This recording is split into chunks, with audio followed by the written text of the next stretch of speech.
Many Western Muslims have to cope with assumptions about race as much as religion, but increasing numbers of converts don't have that problem. Fidelma O'Leary was born in Cork into a devout Catholic family that followed that well-worn emigrant trail to America almost 20 years ago. I grew up in a household that prayed the Angelus when the church bells rang, prayed the rosary as a family together almost every evening. For Mom and Dad, you know, being Catholic wasn't just about going to Mass on Sundays. Being Catholic was something that happened every day.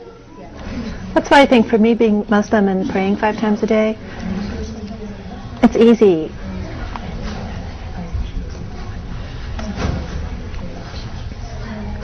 It was a process of becoming disenchanted with the church.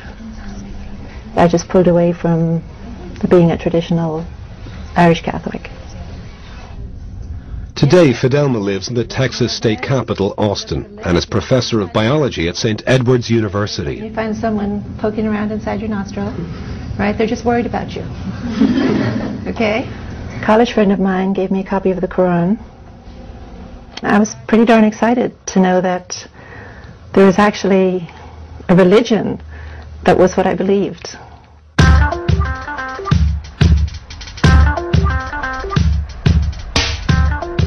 I've been Muslim for about 25 years, and I can remember a time when I was the only convert I knew. Now, I mean, my circle of friends is half converts. Most Friday mornings, Fidelma hosts a prayer group at her home, and among the faithful are 2 other Irish converts, Eileen and Michelle. Hey, we're 3 lovely lassies from Erin. And I am the best of them all. The world is becoming quite secular. And I think that's okay for a while, but then people look for meaning and they look for significance. Jesus said, I am indeed a servant of Allah. He has given me revelation and made me a prophet. It's a very simple message. At the end of the day, it's a very simple message. There's God. Worship God.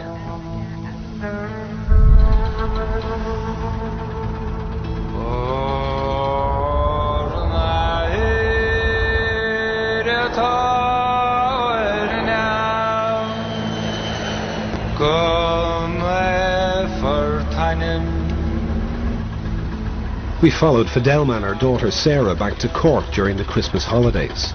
The journey would deliver an intimate encounter between a modern Muslim and Catholic tradition. When I first told my family I was Muslim, it was difficult for them to hear. They identified very strongly with being Catholic. It was hard for them, and they knew nothing about Islam. You talk about misrepresentations of Islam now, well, go back to Ireland in the 70s and it was more harshly misrepresented. I don't think you gave me a kiss. Give me a kiss and a hug for your auntie. What's your favorite auntie?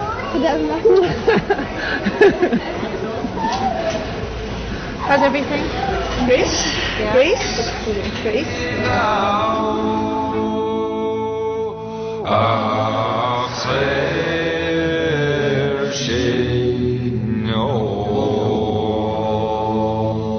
This is the small little part of Cork City that I grew up in as a child.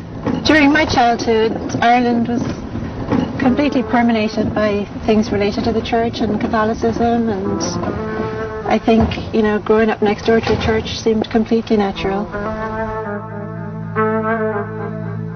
Even after I became Muslim, I used to come there from time to time with my parents just to, you know, show them that respect, and brought my kids here so they could see it.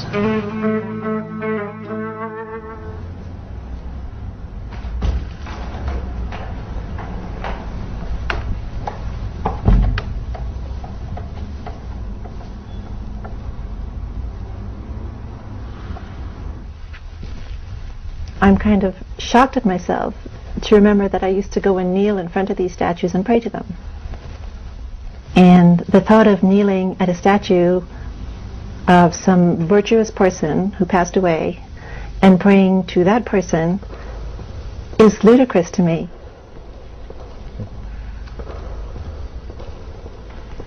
Well, one of the things I loved and still love about Islam is that the relationship with God is direct. It's me and my Creator. And I don't require clergy people. I don't have to go through clergy to have access to God. So I can learn from scholars, but my access to God, my worship is direct. I stand before God and I worship, and I ask for help and I ask for guidance, and it's a very direct connection. And that means an awful lot to me.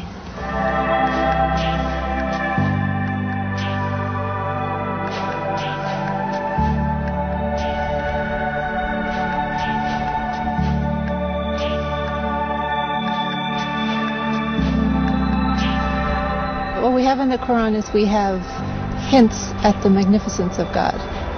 Ar-Rahman Ar-Rahim, the most merciful, the most forgiving, all-powerful, unimaginable creator, unlike anything created.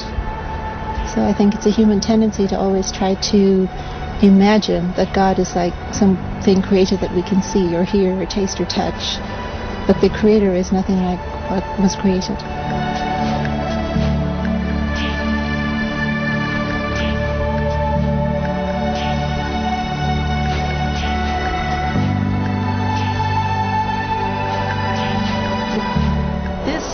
God's creation. Yeah. And this makes me want to submit myself to God.